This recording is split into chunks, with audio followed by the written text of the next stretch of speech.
अस्पताल पहुंचे। कल भी जो है यहाँ पर अतीक अहमद और अशरफ जो है पहुंचे थे मेडिकल के लिए। देखिए कुछ कहना चाहेंगे? कुछ कहेंगे आप? कुछ कहना चाहेंगे आप अतीक जी?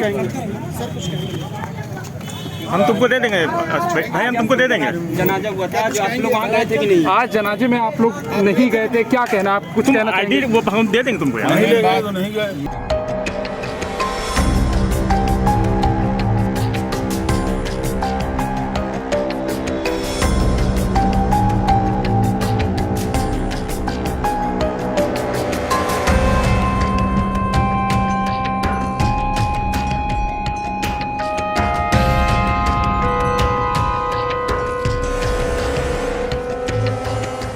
जुर्म की दुनिया में अतीक वो नाम था जिसकी एक समय अपराध की दुनिया हो या राजनीति, सभी में बादशाह चलती थी। जो अतीक कहता था वही होता था। ये दौर था जब अतीक का नाम प्रयागराज ही नहीं बल्कि पूरे उत्तर प्रदेश में गूंजता था। ये कहानी माफिया अतीक अहमद की है। नमस्कार, मैं हूं महेश कुमार साहू और आप देख रहे हैं News+21। शनिवार को अतीक और उसके भाई अशरफ की प्रयागराज में गोली मारकर हत्या कर दी गई। दोनों 4 दिनों की पुलिस रिमांड पर थे। दोनों को प्रयागराज के सरकारी अस्पताल में मेडिकल के लिए पुलिस ले गई थी। यहां से बाहर निकलने पर दोनों मीडिया के सवालों के जवाब दे रहे थे और इसी वक्त 3 हमलावरों ने उनको गोलियों से भून दिया। अतीक को सिर पर सटाकर गोली मारी गई और इसके बाद अशरफ पर हमला हुआ। कहा जाता है कि उस वक्त अतीक जिस भी जमीन, घर या बंगले पर हाथ रख देता था उसका मालिक उसे खाली करके घर चला जाता था। आज हम उसी अतीक की पूरी कहानी बताएंगे। कैसे वह अपराध से लेकर राजनीति की दुनिया तक चर्चित नाम बन गया। कैसे एक तांगे वाले बेटे ने दहशत का ऐसा साम्राज्य खड़ा किया कि कानून उसके आगे बौना साबित हो गया। आइए जानते हैं इस वीडियो में। 10 अगस्त 1962 को इलाहाबाद में अतीक अहमद का जन्म हुआ था।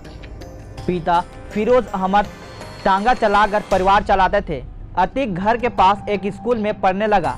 10वीं में पहुंचा तो फेल हो गया। इसी बीच वह कई इलाकों के बदमाशों की संगत में आ गया।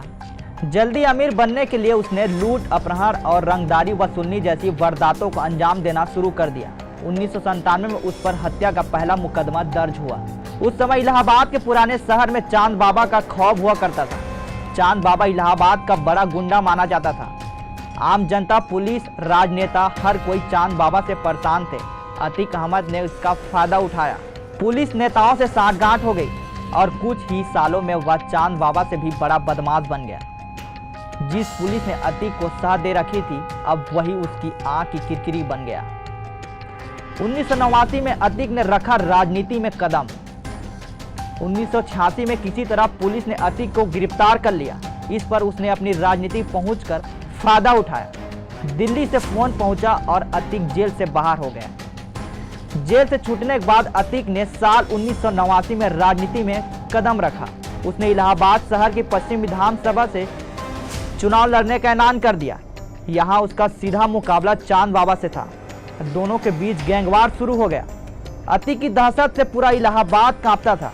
कब्जा, लूट, छिनैती, हत्या सब उसके लिए आम हो गया था। इसी बदौलत वह चुनाव भी जीत गया। इसके कुछ ही महीनों बाद बीच चौराहे पर दिन दहाड़े चांद बाबा की हत्या हो गई। लगातार 5 बार इलाहाबाद पश्चिम सीट से रहा विधायक चांद बाबा मारा गया तो इलाहाबाद ही नहीं पूरे पूर्वांचल में अपराध की दुनिया में अतीक अहमद का सिक्का चलने लगा। साल 1991 और 1993 में भी अतीक निर्दलीय चुनाव जीत गया। साल 1995 में लखनऊ के चर्चित गेस्ट हाउस कांड में उसका भी नाम सामने आया। साल 1996 में सपा के टिकट पर विधायक बना। साल 1999 में अपना दल टिकट प्रतापगढ़ से चुनाव लड़ा और हार गया। फिर 2002 में अपनी पुरानी इलाहाबाद पश्चिम सीट से 5वीं बार विधायक बना। अतीक के खिलाफ नहीं मिलते थे उम्मीदवार। अब तक अतीक आतंक का पर्याय बन चुका था। उनकी दहशत ने आम लोगों के साथ साथ राजनीति हस्तियों को भी परेशान करना शुरू कर दिया। उसका खौफ इतना था कि शहर के पश्चिम सीट कोई भी उसके खिलाफ चुनाव लड़ने से डरता था।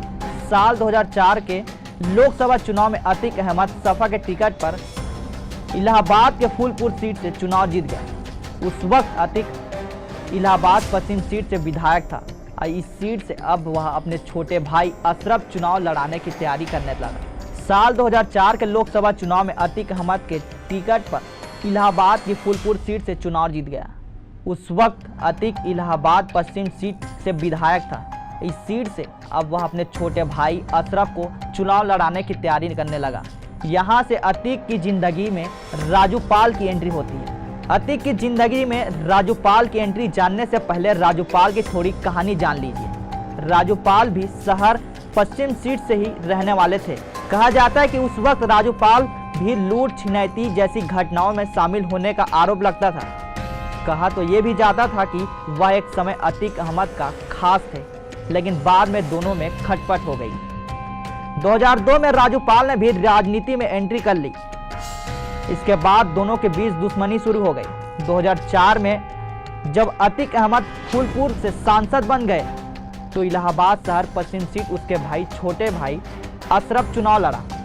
अशरफ के खिलाफ बसपा ने राजू पाल को टिकट दे दिया और राजू पाल इस चुनाव में जीत गए। विधायक बनने के 3 महीने बाद राजू पाल की हत्या हो गई। विधायक बनने के 3 महीने बाद 15 जनवरी 2005 में राजू पाल ने पूजा पाल से शादी कर ली। शादी के पहले ठीक 10 दिन बाद 15 जनवरी 2005 में राजू पाल की हत्या कर दी गई। इस हत्याकांड में अतीक अहमद और अशरफ का नाम सामने आया। इसके बाद हुए उपचुनाव में बसपा ने राजू पाल की पत्नी पूजा पाल को प्रत्याशी बनाया, लेकिन वह हार गई। अशरफ चुनाव जीत गया। हालांकि 2007 में हुए चुनाव में पूजा पाल की जीत हो गई। अतीक अहमद पर 100 से ज्यादा आपराधिक मामले दर्ज थे, जिनमें हत्या की कोशिश, किडनैपिंग, रंगदारी जैसे केस है। उसके ऊपर 1989 में चांद बाबा की हत्या, 2002 में नसन की हत्या, 2004 में मुरली मनोहर जोशी के करीबी भाजपा नेता अशरफ की हत्या, 2005 में राजू पाल की हत्या का आरोप था। योगी सरकार बनने के बाद मुश्किलों में अतीक। साल 2017 में यूपी के नए सीएम योगी आदित्यनाथ बने। फूलपुर सीट से सांसद रहे केशव प्रसाद मौर्य डिप्टी सीएम बने। उन्हें फूलपुर की सीट छोड़नी पड़ी। सीट पर उपचुनाव की घोषणा हुई। जेल में बैठे अतीक अहमद ने निर्दलीय चुनाव में फॉर्म भर दिया, हालांकि फिर उसे हार मिली। इसके बाद 2019 के आम चुनाव में जेल से वाराणसी सीट पर मोदी के खिलाफ चुनाव लड़ा। इस बार फिर जमानत जब्त हो गई। योगी के सीएम बनते ही अतीक के खिलाफ कई मामले में जांच शुरू हो गई। इसके बाद से लेकर अब तक अतीक 1600 करोड़ रुपए से ज्यादा की गैर कानूनी संपत्तियों पर बुलडोजर चल चुका था। अतीक का भाई अशरफ भी मरिया डी डबल मर्डर केस मामले में जेल में बंद था।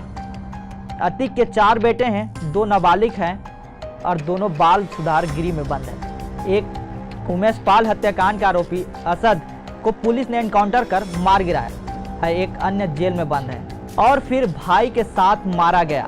शनिवार 15 अप्रैल को प्रयागराज के जिला अस्पताल के बाहर अतीक और उसके भाई अशरफ पर 3 हमलावरों ने हमला कर दिया। दोनों की गोली मारकर हत्या कर दी और इस तरह से अतीक का आतंक खत्म हुआ।